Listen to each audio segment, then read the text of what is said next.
Coming up on Indiana Newsdesk.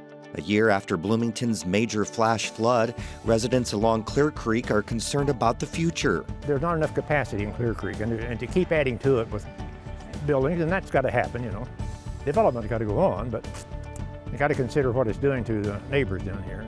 Why they say climate change and construction in Bloomington will make things worse. With the vast majority of COVID testing being done at home, one way to track spread of the virus is through testing wastewater. Also, you can use this to tell us when we've peaked, when we're on a decline, and that's really informative too. Ahead, a look at how the city has been testing water at its 2 treatment plants for the last 2 years. And we talk with a political science expert about the January 6th commission hearings taking place in Washington. Those stories, plus the latest news headlines, right now on Indiana Newsdesk. North Jordan Extension will be...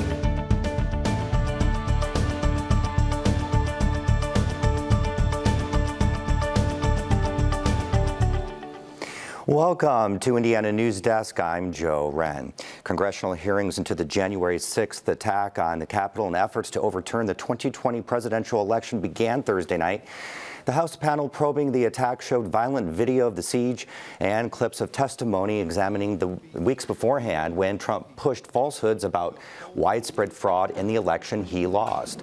While the basics of the attack on the Capitol are well known, the committee is trying to tell the story of how it happened and how to prevent it from ever happening again. The made-for-TV hearings come as some Republicans and conservative media have worked to delegitimize the committee and its findings. For more on the hearings, we're joined by Stephen Webster, an assistant professor of political science at IU and author of the book American Rage: How Anger Shapes Our Politics. Hello and welcome to the show, Professor. Thanks for having me.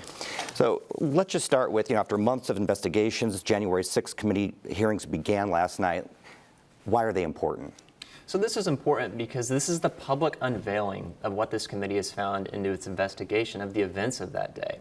And it's important to note that this committee has had the power to issue subpoenas in order to compel testimony, and they've had a team of lawyers helping them comb through the evidence they've accumulated. And so what this means is this is likely to be the most authoritative accounting we'll ever have as to what happened that day. It's very early on, but what has stood out so far? So I would say 2 things. The first would be the sort of foregrounding of Liz Cheney presenting most of the evidence. This is important because she's one of only 2 Republicans on the committee, and so this makes it appear less explicitly partisan. And the second would be the deliberate and consistent use of video to remind Americans what happened that day. I think presenting the evidence in that manner is likely to leave a lasting impact. And many Republicans, some conservative media outlets have denounced the hearings as illegitimate. Will these have maybe any tendency to move the needle a little bit for those watching? So it's going to be difficult. One thing we know about American politics is that people tend to view the world through a partisan lens. And so Democrats and Republicans already have strong opinions about the events of that day. And so if we're going to see any opinion change, it's likely to be among a small sliver of independents. So what happens now? Can you kind of walk us through the next steps of this? So the committee will continue to have hearings. They're going to very meticulously and deliberately lay out the evidence that they've accumulated. Eventually, this will be sent to the Department of Justice.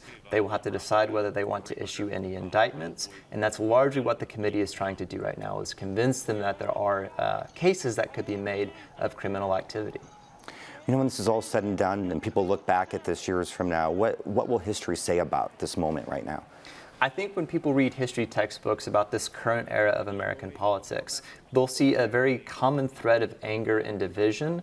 I think that's unlikely to abate anytime soon.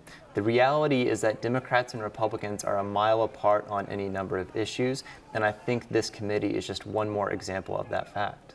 Professor, thanks so much for being here. Appreciate your time. Thank you for having me.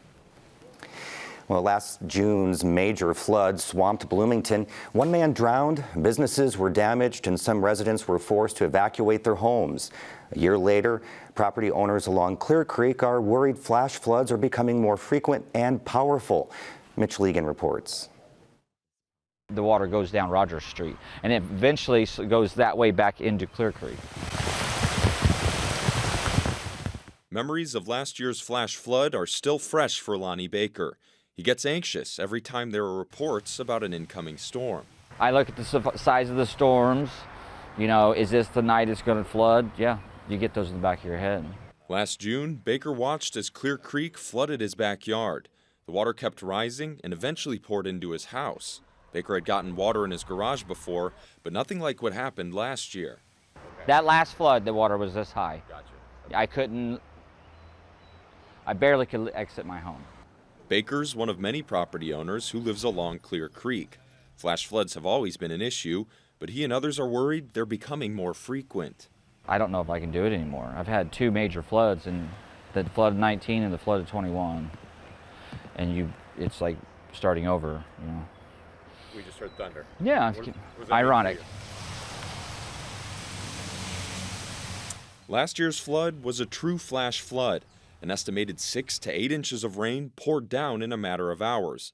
Residents along the creek acknowledge it was an anomaly, but they're concerned they might be noticing a pattern. They come and they go in about 20 minutes. So you'll see this really high water and you'll literally see waves as it rolls out over the bridge on that road. Baker, Weichel Cassidy, and others believe the combination of climate change and development in Bloomington will make severe flash floods more common. Miles of culverts actually guide a river from the IU campus under the city of Bloomington over to First and Walnut Streets, where Clear Creek emerges. Those culverts also help carry the city's stormwater. Many of these sections we believe are over 100 years old, undersized. We want to try to get them out from under buildings, obviously, and have done that for the most part. There are some locations that are still under buildings, but they're much beefier, I will call it. When the culvert project's complete, the city says they'll have twice the stormwater capacity as the old ones. And that's what concerns residents along Clear Creek. Flooding's already an issue, and the city will be adding more water.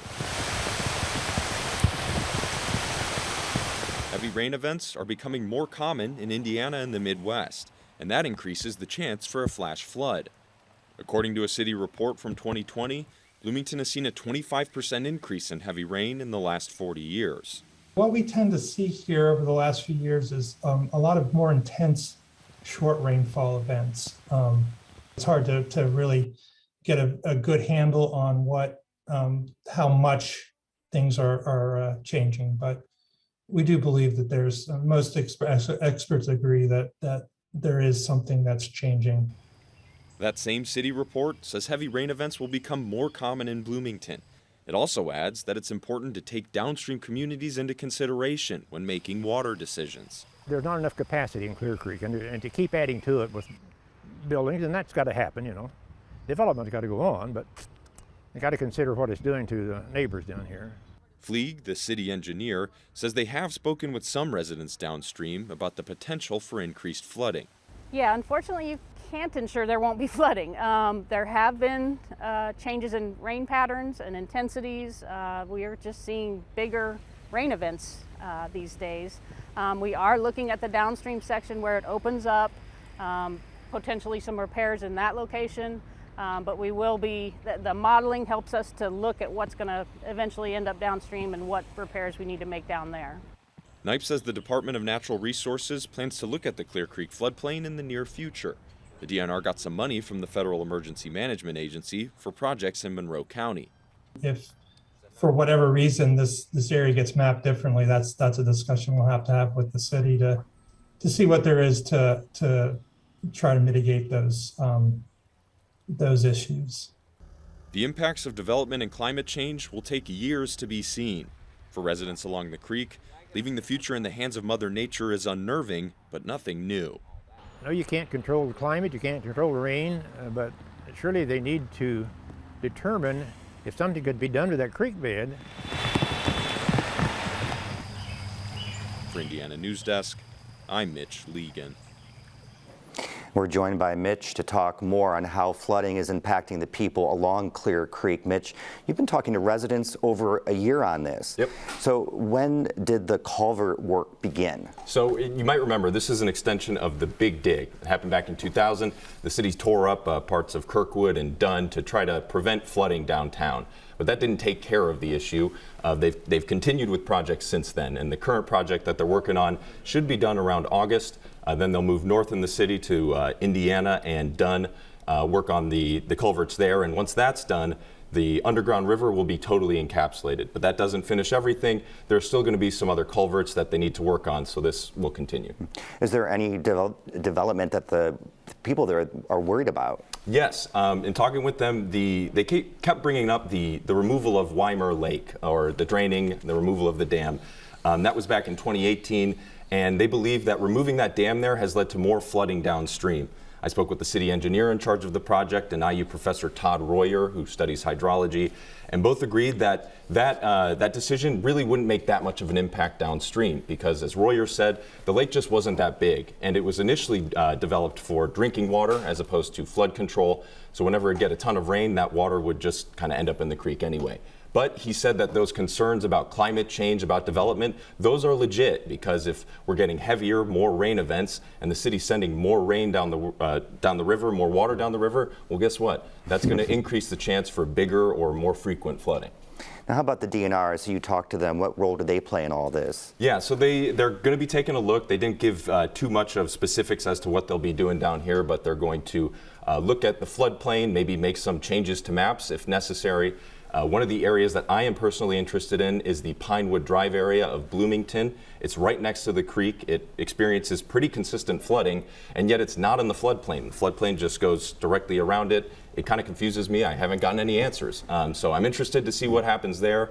And they said they're just starting these projects, and we'll hopefully get some new information in the next 2 to 3 years. All right, Mitch, thanks so much for your reporting on this. Appreciate it. Thank you, Joe. Well, Indiana will dedicate $25 million toward acquiring land for nature preserves, parks, and other conservation areas in the state. Rebecca Thiel reports officials with the Indiana Department of Natural Resources say that's the most state money Indiana has ever put toward conservation at one time. The money comes from a federal COVID-19 relief package. The pandemic has led to crowding at some of the state's trails and campgrounds, which conservation advocates say shows the need for more natural spaces in the state.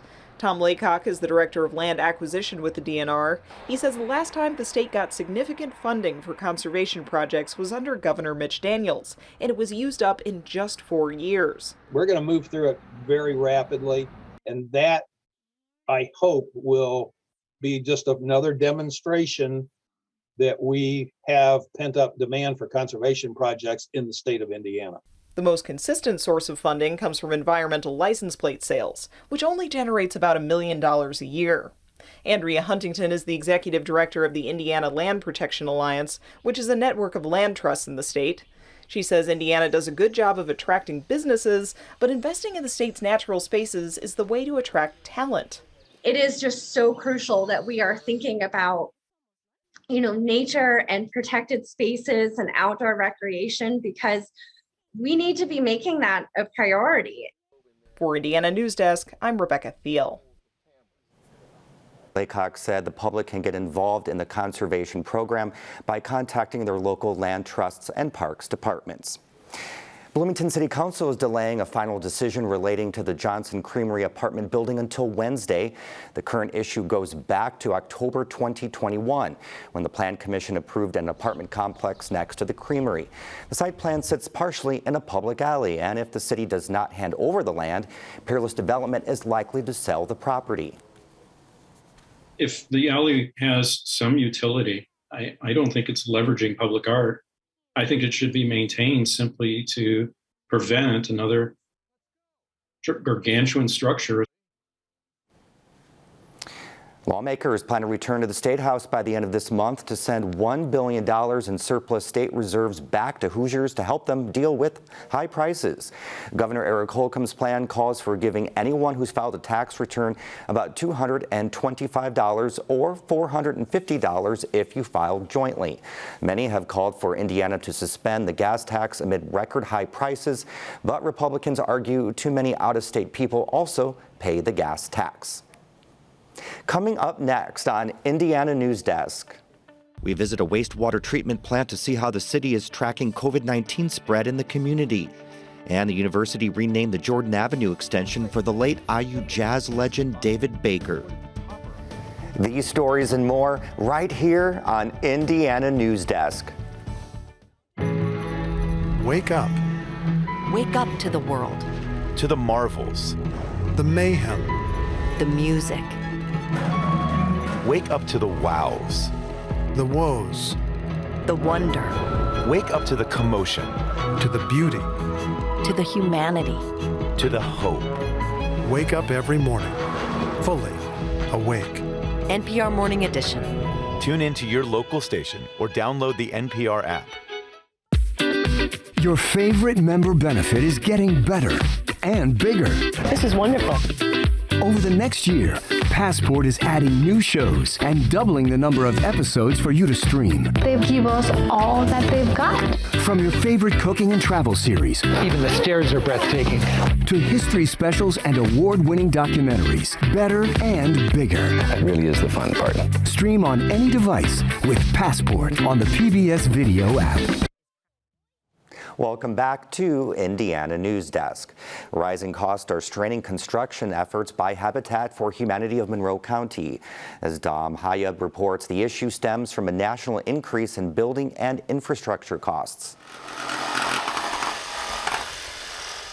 Osage Place is the new neighborhood being built by Habitat for Humanity of Monroe County. It sits right next to Bloomington's RCA Park. With infrastructure nearly completed, it is hard to see the tangible impact that rising costs have on the project. But these costs are leaving a burden on the nonprofit, which builds and finances affordable homes for low-income families. Pre-pandemic, we were looking at construction costs between $85,000 and $90,000. We're now over $105,000 for just the materials to build the house. That does not include the land or the infrastructure. Building material costs have increased by 35.6% since the start of the pandemic, according to a report by the National Association of Home Builders. Skilled labor costs are on the rise as well. Site supervisor Sarah Wolford is working on 3 houses in Habitat's Osage Place. While projects like these accept volunteer labor for their building, there is some work that has to be subcontracted. All mechanical, electrical, plumbing, earthwork, all of that has to be done by someone that's licensed in Monroe County. And so that means that we can't do that labor. Wolford says that costs for infrastructure have gone up exponentially. Added safety measures and environmental protections due to regulation lead to cost increases of their own. All of these smaller increases add up. So you can start to see the long-term impact. If we're having to spend a lot up front to build houses, then it's taking us longer to recoup those funds. That just slows down the process of how quickly and how many families we can house. The nonprofit receives donations that can help reduce the effects of these costs. For example, through a program called the Home Builders Blitz, local subcontractors and builders donate their labor. In the past, Habitat has also partnered with the city of Bloomington to get donated land and money for infrastructure. So it really is a community-wide effort for us to be able to continue doing our mission here. For Indiana Newsdesk, I'm Dom Hayab. Habitat will reopen its application window for potential families on June 21st.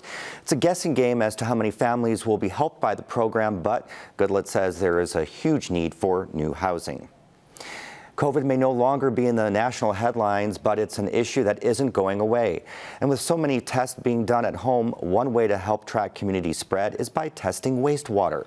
As Pat Bean reports, that's something Bloomington has been doing since the early days of the pandemic. So I've got our jar of raw wastewater here. I'm gonna go ahead and just shake it up a little bit, not too vigorously. Nick Komasinski is preparing a sample of Bloomington's wastewater to be sent off to a lab in Tennessee for analysis. I'm gonna take this and just pour on in. Komasinski is part of a team at the city's Dillman Road and Blucher Pool waste treatment plants that collect wastewater 3 times a week to be tested for COVID-19. The wastewater is poured into a 100 milliliter bottle, tested for pH balance, and its temperature logged. When things are stabilized, you should see that check mark appear, and then I will press something on screen to freeze that result, and then I'll go ahead and enter the data over the phone. The bottle is then put in a cooler and shipped off for analysis.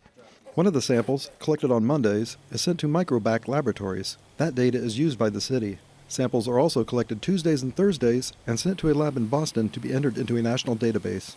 Jason Winning is the pre-treatment coordinator for Bloomington. He oversees the city's industrial and commercial wastewater programs. It's an interesting data set, and we're glad to see it growing. It's something we've been working on for, we're going on 2 full years now, which is going to be a pretty robust data set. But the data, for now, can't be used solely to guide the city's COVID policy. That's because the sample size covers a large area, and it can take a couple days to get the data back from the lab.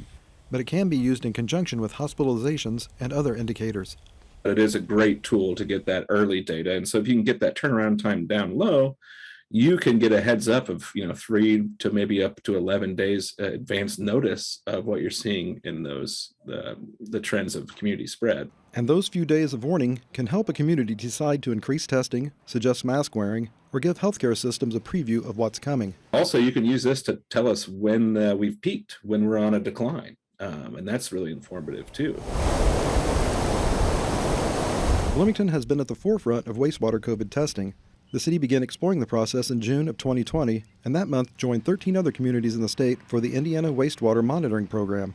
Funded by the Indiana Finance Authority, the program allowed the city to test 8 sites twice a week. Doing that much testing confirmed spread at a neighborhood level that mirrored COVID testing results. We saw very matched up data, at least in the trend line, of cases within our student population, especially in the fall of 2020, especially around the dormitories and the housed organizations, the Greek houses, and what they were seeing in those same neighborhoods that they were collecting in. So that really showed us the potential of it. But that program lasted only until the end of 2020. Since then, the city has been footing the bill and cut back testing to just once a week at the 2 treatment plants. Winning says testing will likely extend through the end of 2022. This was important for us to get out in front of, to try and gather data wherever we could. Sampling for COVID and wastewater-based epidemiology, as a practice, was incredibly new at the start of the pandemic. Still very much a fresh field.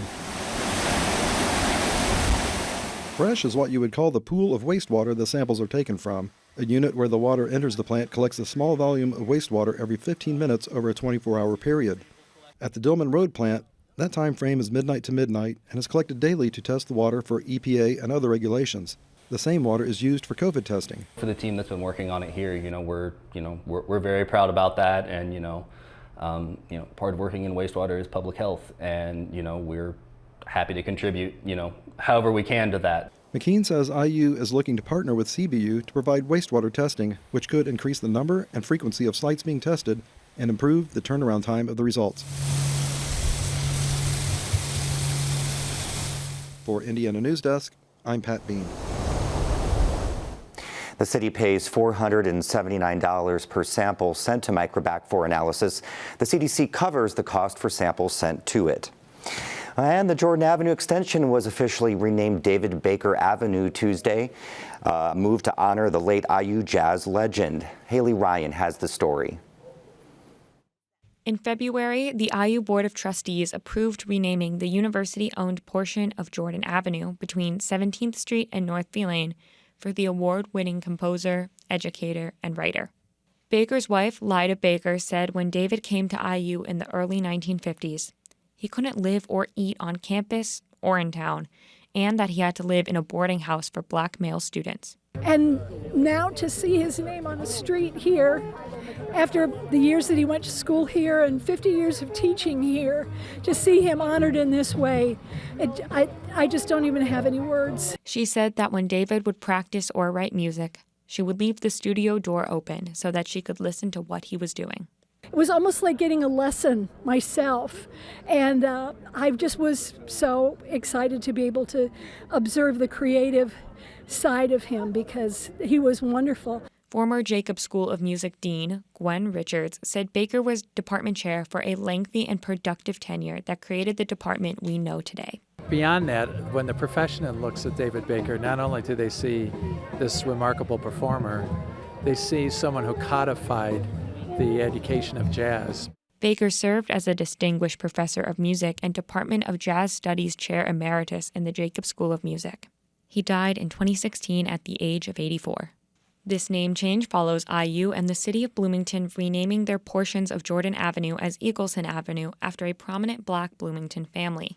The university and city removed Jordan's name because of his ties to racist practices. For Indiana Newsdesk, I'm Haley Ryan. That's the end of this program, but our work continues online as we cover the news throughout the week at WTIUnews.org. Have a great weekend.